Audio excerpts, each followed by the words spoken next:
again, we assess the problem first. We have an x squared and we have an x and we have a constant. So our first step is to set the problem equal to 0. So if I subtract 10 from both sides, I get 6x squared minus 7x. That's kind of ugly. Minus 7x minus 10 equal. But notice this is a bit different. We can't just take the last number, 10, and find factors equal the center. There are different ways to do this. I typically use what's called the grouping method. Okay, so I'm going to show you that way. If you have another way you prefer, that is just fine. But the reason this is going to be different is because of this 6 on the front. Okay, so there's a 6 there that causes the problem for us.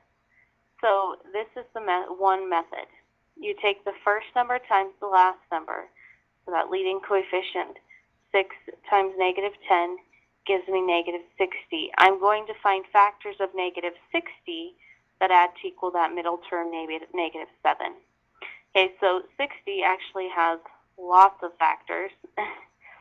So you would just go through those until you find 2 that would give you some combination, positive and negative, that would multiply to be negative 60 and add to be negative 7.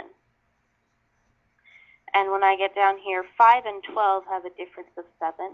If I make the 5 positive and the 12 negative, 5 minus 12 gives me the negative 7, and 5 times negative 12 gives me negative 60. There are my terms. Okay, this is a little different, again, because of that 6 in the front. We can't just write those down as our factors. What we do instead is kind of rewrite our problem. Okay, we have our 6x squared from the front, but the negative 7x, we're going to rewrite it as a positive 5x minus a 12x, our 5 and negative 12 that we had there. And then we have our end term hasn't changed, it's just negative 10. And then we just kind of group the first 2 terms together and group the second 2 terms together and pull out common factors. So the first term I can pull out an x. They both have an x in them. And that's about it. I'm left with 6x plus 5. The second one, I have that negative. Okay, so there's a minus there. You always pull out a negative. And we notice that 2 will go into both of those. So if we pull out a negative 2, we end up with a positive 6x and a positive 5. Notice, and this has to happen or your problem was not factorable or you made a mistake, that I have the same thing in parentheses here. They're both 6x plus 5.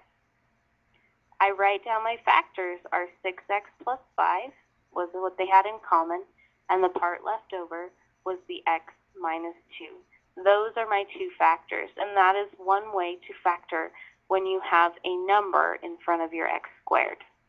Okay? Then, so we set the problem equal to 0. That was step 1. We factored. That was step 2. Now we set each factor equal to 0 and solve. I'm going to come up to the top of the page and do that. And we get x is equal to negative 5/6 and x is equal to 2. Those are our 2 solutions here. Okay? Again, might take a little review, and if you have other methods, that's fine. Last example here. Okay? So again, we look at our problem and we notice, oh, I have p squared and I have this plane p, so I'm going to have to try and factor to solve this, which means it needs to be equal to 0 before I start. So I'm going to subtract 8 from both sides. Okay, so move that over. And I'm going to subtract p squared from both sides. Make sure you combine them with their like terms. P squareds with p squareds and regular numbers with regular numbers. So that gives me a 0 on the right side like I wanted. On the left-hand side, 4p squared minus the p squared gives me a 3p squared. I had plus 8p, and then 12 minus 8 gives me 4. Looking at this, I notice I'm going to have to factor, and I'm going to have to factor using that second method because I have a number in front of the p squared. So again, this is my method for doing it. There are guess and check methods also that are quite popular, but this is how I do it because it works the same way pretty much every time. So we take first times the last. Okay, so the leading coefficient of 3 times that constant on the end of 4. And I get 12.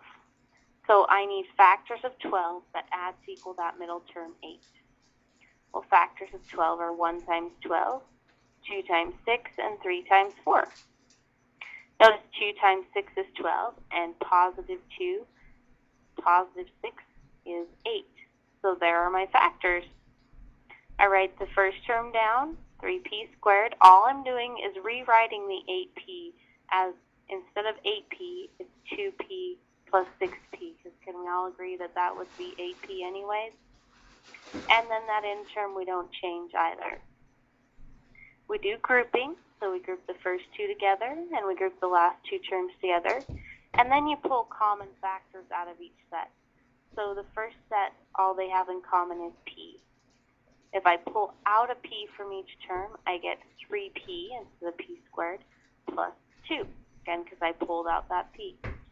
It's plus, so I don't have to worry about that negative this time. 6p and 4, 2 will go into both of those. If I pull a 2 out, 6 divided by 2 gives me a 3p here, and 4 divided by 2 gives me a 2 here. Notice, like it's supposed to, I have the 3p plus 2 in common. My parentheses are common. That's always good.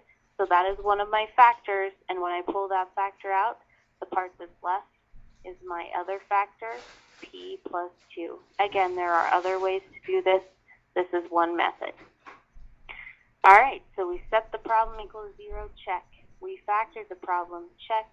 Last step is to set each factor equal to 0 and solve, and we will be done. So 3p plus 2 equals 0. I would subtract 2 and divide both sides by 3. I get p is negative 2/3.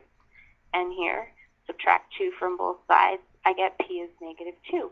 Again, I have two solutions that I found by factoring.